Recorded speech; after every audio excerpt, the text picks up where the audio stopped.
Un cordial saludo para usted, maestro Carlos Franco, y para todos los compañeros que están viendo este video.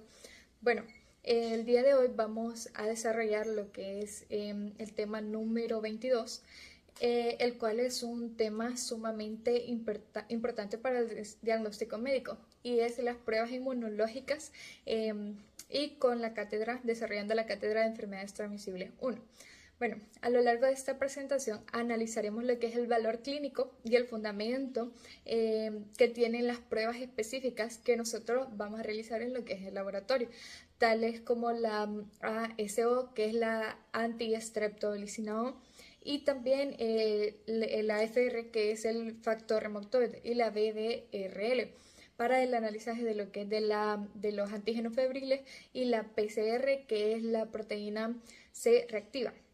Bueno, nuestro objetivo es comprender cómo estas herramientas transforman una sospecha clínica de un diagnóstico hacia un diagnóstico de certeza. Ahora vamos a hablar sobre lo que es la introducción. Bueno, la inmunología clínica ha venido evolucionando de ser una ciencia teórica a ser la base del diagnóstico moderno. Las pruebas inmunológicas no solo son números en un papel, sino que van a representar la capacidad del laboratorio para detectar la batalla que está ocurriendo dentro de nuestro cuerpo. Esta prueba se basa en la capacidad del sistema autoinmune para reconocer lo propio de lo extraño.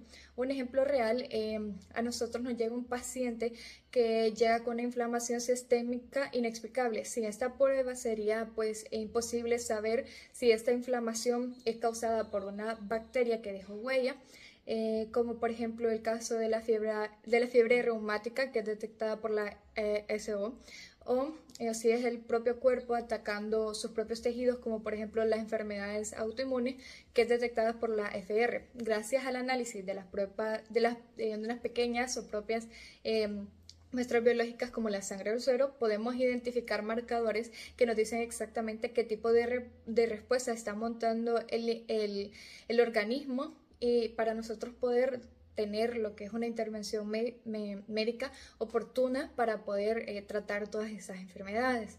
Ahora tenemos los objetivos. Nos hemos planteado objetivos que van más allá de la teoría. Como objetivo general, tenemos analizar la utilidad diagnóstica de ese panel de pruebas. No solo queremos saber si el resultado es positivo o negativo, sino entender qué significa esta respuesta en el contexto de una infección o una patología autoinmune. Bueno, para los objetivos específicos, el primero, tenemos que elegir reconocer las moléculas involucradas como la inmunoglobulina, la M y G, porque ellas nos indican si una infección es aguda, o sea, si es reciente, o si el paciente ya tiene una memoria inmunológica. En el segundo objetivo específico, buscamos comprender la importancia serológica en la práctica clínica. Un resultado normal sería una primera señal de alerta antes de que el daño en un órgano sea irreversible. Por ello, estas pruebas apoyan al médico en la toma de decisiones terapéuticas críticas. Ahora, para entender las pruebas debemos dominar su concepto. Una prueba inmunológica es un ensayo bioquímico que utiliza la especificidad del sistema inmune. El fundamento técnico. La base es la interacción entre el antígeno-anticuerpo.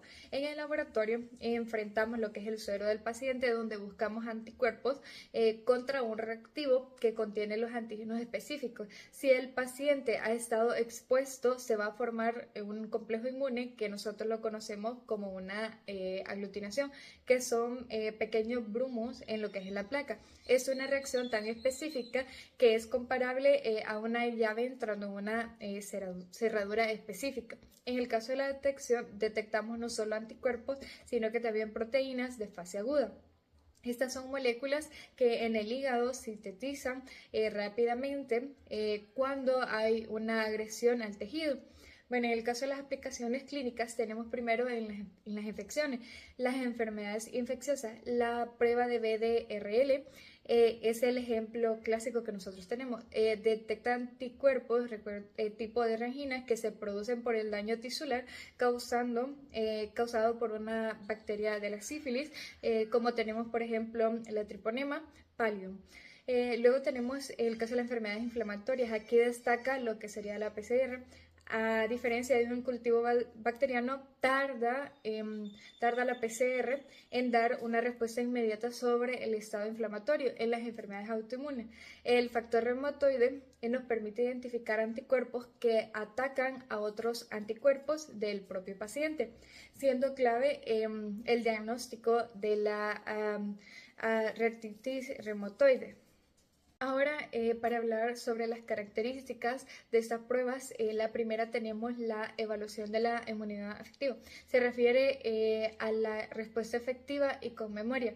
Tenemos un caso clínico de un niño con dolor de garganta. Hoy podría desarrollar una enfermedad cardíaca y en el futuro, si no detectamos lo que serían niveles altos de la ASO, esta prueba es la que mide la respuesta del cuerpo contra una toxina del estreptococo, permitiendo prevenir la fiebre reumática antes de que afecte lo que son las válvulas del corazón.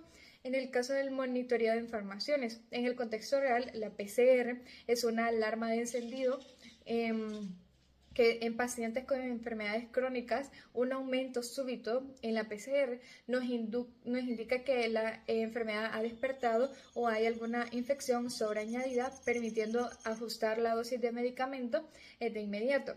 En el diagnóstico de infecciones, bueno, un uso práctico, los antígenos febriles nos ayudan cuando un paciente llega con fiebres altas y malestar en general. Al enfrentar a ese suero contra un antígeno de bacteria como la salmonela o la Osella, podemos confirmar infecciones que de otro modo serían muy difíciles de detectar de una simple gripa. En el caso del último punto de la última característica, seguimiento clínico. Evolución. El diagnóstico es solo el inicio. Por ejemplo, en el caso de la sífilis, realizamos pruebas de BDRL de forma periódica. Si el tratamiento no funciona, los títulos, es decir, la concentración de anticuerpos, deben de bajar. Si se mantienen altos, significa que la bacteria sigue activa y debemos cambiar la estrategia médica. Bueno, como conclusión, para finalizar, podemos concluir de que las pruebas inmunológicas son el pilar que va a sostener la medicina de precisión actual. Su capacidad para detectar respuestas invisibles a los humanos permite que enfermedades que antes eran mortales o discapacitantes hoy pueden ser controladas y monitoreadas con éxito. Entender el lenguaje de los anticuerpos y los antígenos es, en última instancia, entender el lenguaje de la recuperación del paciente. Muchas gracias por su atención y los dejo con mis compañeros. Para continuar, tenemos el apartado de las pruebas específicas. Vamos a iniciar este apartado con la prueba ASO o de antiestreptolicinas. La base inmunológica de esta es que la prueba ASO o antiestreptolicina O es una prueba serológica que mide en el suero los anticuerpos en contra de la toxina estreptolicina O producida por el Streptococcus grupo A y se utiliza para demostrar una infección estreptocópica reciente o previa. La bacteria Streptococcus grupo A produce una toxina hemolítica llamada estreptolicina O, que es la que se busca encontrar con esta prueba serológica específica.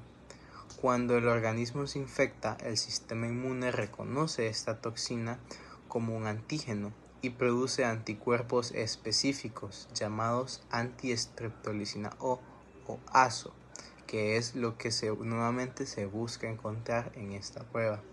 La prueba mide la concentración de estos anticuerpos en el suero, lo que nos puede indicar varios tipos de infección por estreptococos. Normalmente suelen ser de naturaleza inflamatoria, que son las que algunas se van a mencionar en el siguiente apartado. En sus aplicaciones clínicas tenemos las siguientes: endocarditis bacteriana, fiebre reumática, glomerulonefritis postestreptocópica y faringitis estreptocópica. En cuanto a la endocarditis bacteriana, tenemos que es una infección en el revestimiento interno del corazón. En cuanto a la fiebre reumática, un ejemplo clásico de enfermedad mediada por anticuerpos es la fiebre reumática, donde la reacción cruza entre los anticuerpos en contra de estreptococos y tejidos propios, como puede ser el miocardio. Esto lleva a otro tipo de complicaciones de naturaleza inflamatoria.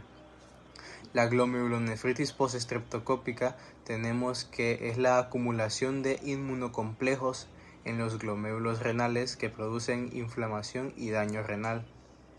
Y finalmente la faringitis estreptocópica, que ya mencionamos, que es un tipo de inflamación que se da por infección por estreptococos.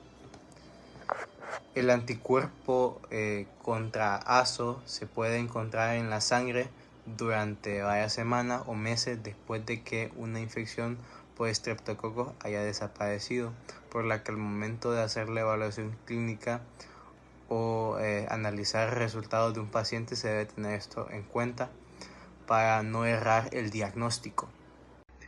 En cuanto al resultado normal, pues de esta prueba sería negativo, lo que indica que el paciente está sano y que probablemente no ha tenido una infección por estreptococo reciente. El proveedor de atención médica puede repetir este examen de 2 a 4 semanas. Algunas veces el examen puede ser negativo la primera vez y la segunda va a dar positivo, lo que significa que el paciente sí está infectado por la presencia de anticuerpos contra ASO. Entonces los rangos de valores normales en adultos son menores de 200 unidades internacionales por decilitro, y en niños menores de edad es de 150 unidades por mililitro, aunque estos pueden variar ligeramente dependiendo del laboratorio en el que se realice la prueba. En el significado de los resultados anormales, pues el resultado anormal sería que el paciente muestre un positivo, lo que significa que en su sangre se están detectando anticuerpos en contra de ASO, y lo que indica que recientemente pudo haber tenido una infección por estreptococos, si no es que ya tiene una, aunque no presenta algún síntoma. Los riesgos de realizar esta prueba pues es como los de la extracción de sangre, pues las venas y arterias varían de tamaño de un paciente a otro, también el lado del cuerpo donde se tome la muestra. Debido a esto puede resultar más fácil o difícil obtener una muestra de sangre en algunas personas o en otras. Como siguiente prueba específica tenemos la prueba FR o de factor reumatoide. Tenemos que el FR detecta autoanticuerpos que se dirigen en contra de la región FC de las IgG, que se refiere a la inmunoglobulina G.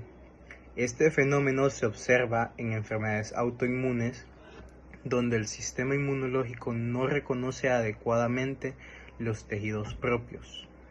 El factor reumatoide o FR es un autoanticuerpo generalmente de tipo IgM o inmunoglobulina M, dirigido en contra de la fracción FC de las inmunoglobulinas IgG.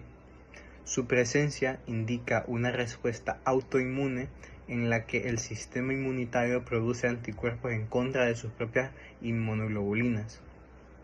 Como base inmunológica tenemos que desde el punto de vista inmunológico, el factor reumatoide se produce cuando el sistema inmune reconoce erróneamente la región FC de la inmunoglobulina G como un antígeno. Esto se da mediante un mecanismo general en la que primero se forman complejos inmunes IgG, luego los linfocitos B autorreactivos se activan. Posterior a esto, los linfocitos B autorreactivos producen anticuerpos IgM en contra de la región FC de la IgG, formando complejos inmunes IgM-IgG.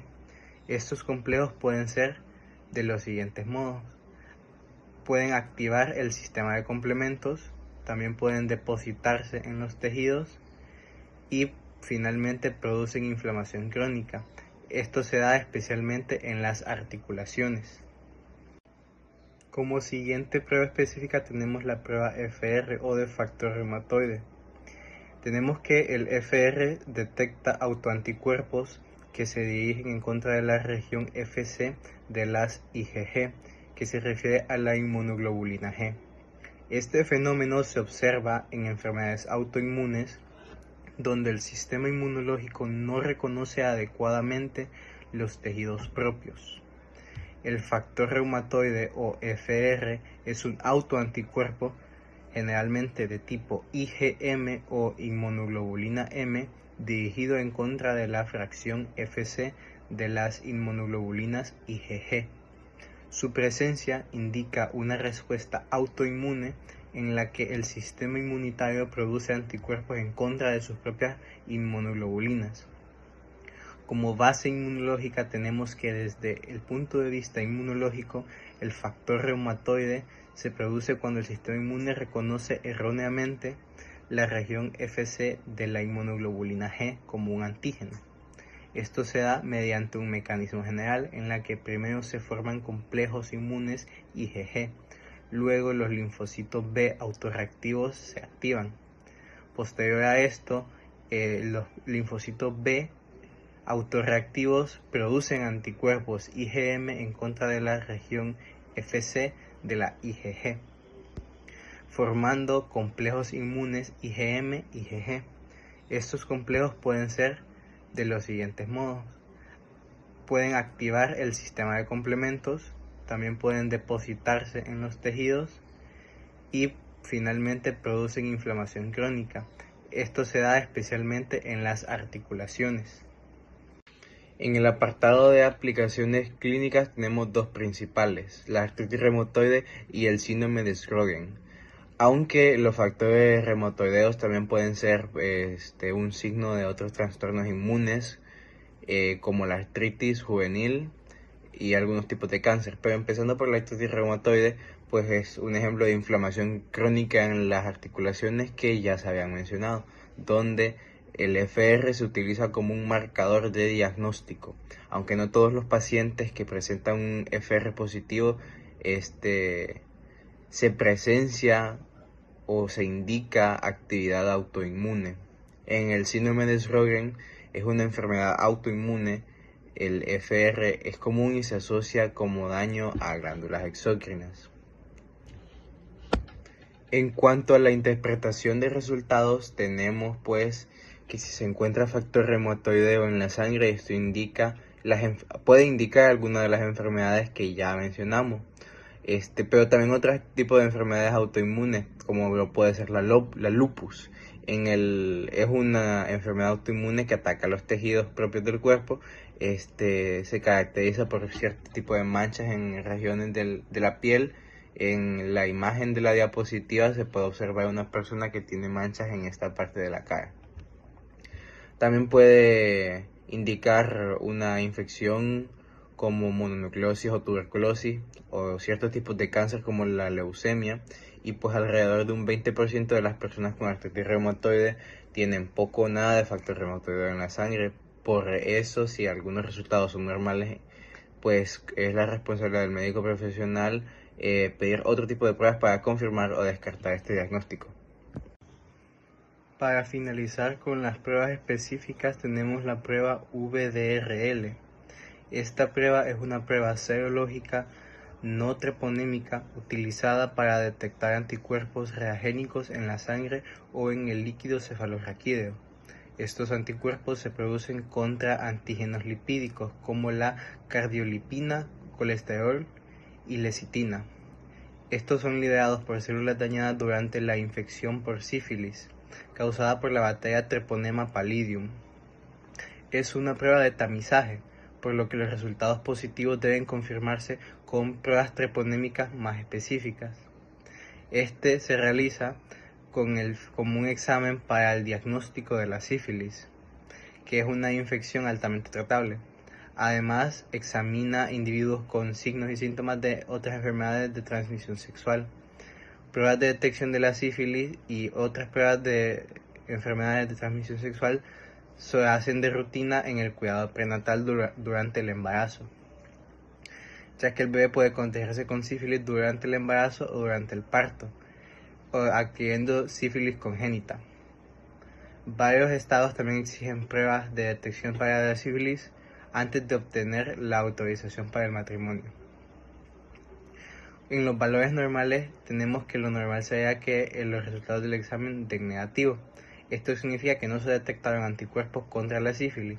La prueba de detección más probable que sea positiva en la sífilis secundaria y latente. Durante sífilis primaria y terciaria, el resultado del examen puede dar un falso negativo. El significado de estos resultados también puede dar una anomalía. Los resultados anormales es el resultado reactivo o resultado positivo. Esto sugiere una posible infección por sífilis, pero requiere una confirmación con pruebas treponémicas más específicas. Los títulos pueden variar según la etapa de la enfermedad. Podemos denotar la sífilis primaria como títulos bajos o moderados. Sífilis secundaria son los títulos altos y en la que es más probable que nos dé positivo. Y en la sífilis tardía son títulos bajos o incluso negativos. En los falsos positivos tenemos que la prueba de VDRL puede ser positiva en condiciones como lupus eritematoso sistémico, hepatitis, malaria, tuberculosis, en embarazo o en otro tipo de enfermedades autoinmunes. Bueno, continuando con la presentación, me corresponde hablarles sobre las pruebas inmunológicas, como son los antígenos febriles, la proteína C reactiva y ciertas pruebas inmunológicas, las cuales son importantes para la detección de ciertas enfermedades infecciosas. En primer lugar, tenemos los antígenos febriles, que esas son pruebas serológicas utilizadas para el tratamiento o para detectar ciertas enfermedades infecciosas. Estas pruebas funcionan mediante reacciones de aglutinación. Esas reacciones permiten que ciertos anticuerpos y antígenos se unan. Esa unión lo que provoca son ciertos grumos, los cuales si son visibles pues permiten identificar que la prueba es positiva. Estas pruebas se utilizan en el diagnóstico de enfermedades como lo son la fiebre tifoidea. La fiebre tifoidea pues es causada por la Salmonella typhi. También tenemos la brucelosis, la cual es causada por la brucela. También pues ayuda con ciertas enfermedades, por ejemplo, a la detección de la hepatitis, la toxoplasmosis, infecciones respiratorias y algunas de las enfermedades virales más conocidas. Su importancia radica en que permite identificar si el sistema inmunológico ha reaccionado contra un microorganismo específico. Otra prueba importante de la cual me corresponde hablar es la proteína C reactiva, o también conocida por sus siglas PCR. Esta es una proteína que permite indicar cuando el cuerpo se encuentra ante una infección o una inflamación. Esta proteína aumenta cuando el cuerpo responde a un proceso inflamatorio, por lo que se considera un marcador temprano de alguna enfermedad infecciosa. Su producción prácticamente es estimulada por citocinas inflamatorias como lo es la interleucina 6.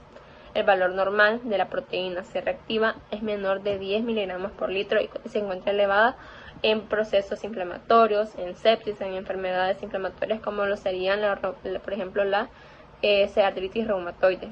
Es importante aclarar también que esta prueba no consiste prácticamente en detectar una enfermedad específica, sino más bien sirve para detectar la presencia de alguna inflamación en el organismo.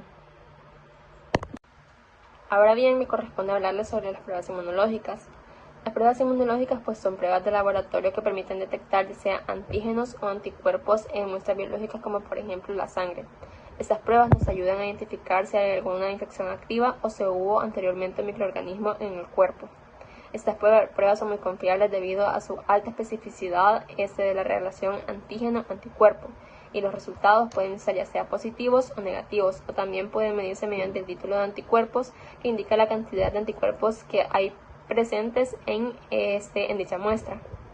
Entre los métodos inmunológicos más utilizados tenemos primeramente la inmunofluorescencia indirecta, la cual consiste en detectar la presencia de autoanticuerpos. Asimismo tenemos la prueba ELISA, la cual es una de las más importantes, ya que es una de las más utilizadas, ya que nos sirve para poder detectar antígenos y anticuerpos debido a su alta sensibilidad. Por otro lado, pues también tenemos la prueba ELM y la NALIA, la cual nos permite identificar y detectar múltiples autoantígenos de forma simultánea. Todas estas pruebas son esenciales porque nos ayudan a mejorar la precisión del diagnóstico clínico que se le realiza a determinados pacientes. Otro de los métodos utilizados son las pruebas de aglutinación. Estas se consideran técnicas rápidas ya que permiten detectar ya sea antígenos o anticuerpos, como mencioné, pues de manera rápida mediante la formación de grumos los cuales son visibles. Esto pues utilizan partículas como látex que se mezclan con la muestra del paciente, si una sustancia buscada pues está presente, es ahí donde sucede la aglutinación. Estas pruebas permiten medir las concentraciones de los anticuerpos mediante diluciones seriadas, y aunque son rápidas y prácticas, pues pueden ser un poco menos sensibles que otros métodos que ya son un poco más avanzados. Como última prueba tenemos la fijación de complemento. Esta es una prueba que nos permite pues, ser capaces de medir la capacidad que tienen los anticuerpos para unirse al sistema de complemento. Este sistema forma parte de la inmunidad y ayuda a eliminar tanto los microorganismos, también a aumentar la inflamación y facilitar la fagocitosis. Está formado por proteínas denominadas desde la C1 hasta la C9. La vía clásica de complemento pues, se activa cuando las proteínas o cuando los anticuerpos, más bien dicho IgG y los IgM, se unen a los antígenos. Esta prueba se utiliza desde las reacciones inmunológicas, también pues, permite ser capaz de diagnosticar ciertas enfermedades infecciosas, virales y también las micóticas. Un poco en cuanto a su historia, pues fue descubierto hace más de un siglo al comprobarse la acción en bactericidad del suelo frasco, el cual estaba mediado por dos factores: un factor termostable, el cual pues, los anticuerpos trabajan o ejercen su acción frente a los microorganismos, y el otro pues es el factor termolábil, el cual se denominó complemento, y los componentes 9 propiamente dichos se nombran así por una letra C y un número: C1, C2, C3, C4, C5, C6, C7, C8 y C9. Y la vía clásica denominada así porque se descubrió primero, y su activación es iniciada por los inmunocomplejos formados por los IgG, inmunoglobulina G, y los IgM, inmunoglobulina M. Son las cuales son las moléculas pues un poco más unidas. En conclusión, las pruebas inmunológicas pues representan una herramienta esencial dentro del diagnóstico clínico, ya que permiten comprender de manera indirecta cómo es que todos esos procesos pues están respondiendo al sistema inmunológico frente a diversos procesos patológicos.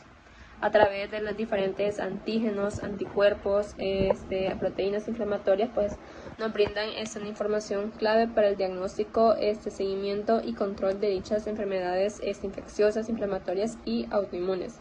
Además, este tema pues, se pudo evidenciar de que cada una de esas pruebas cumple una función específica dentro del análisis clínico. Por ejemplo, la prueba ASO, que permite identificar infecciones estreptocócicas recientes y sus posibles complicaciones, mientras que el factor reumatoide pues es útil en el caso de las enfermedades autoinmunes, como por ejemplo la artritis reumatoide. Por su parte, otra prueba, como lo es la prueba BDRL, que destaca que se utiliza como un método de tamizaje importante en el diagnóstico de la enfermedad de la sífilis. Además, los diversos febriles pues, contribuyen a la detección de diversas infecciones bacterianas. Finalmente, pues la proteína C reactiva actúa como indicador sensible de procesos inflamatorios en el organismo. Además, pues es importante destacar que estas pruebas no solo tienen un valor diagnóstico, sino también pronóstico y de seguimiento, ya que permiten evaluar la evolución de la enfermedad y la respuesta al tratamiento. Sin embargo, su correcta interpretación requiere siempre de correlacionarse con la clínica del paciente, debido a que existe la posibilidad de que se demuestren falsos positivos o falsos negativos. En conclusión, pues el estudio de estas pruebas refuerza la importancia de la inmunología en la práctica médica, ya que se demuestra cómo que los avances de diferentes campos se han aplicado en el diagnóstico de las diversas enfermedades, y contribuye directamente en la interpretación de las enfermedades, y es por ello que son fundamentales en los profesionales de la salud, porque pues nos dan una oportunidad médica más sólida y basada científicamente.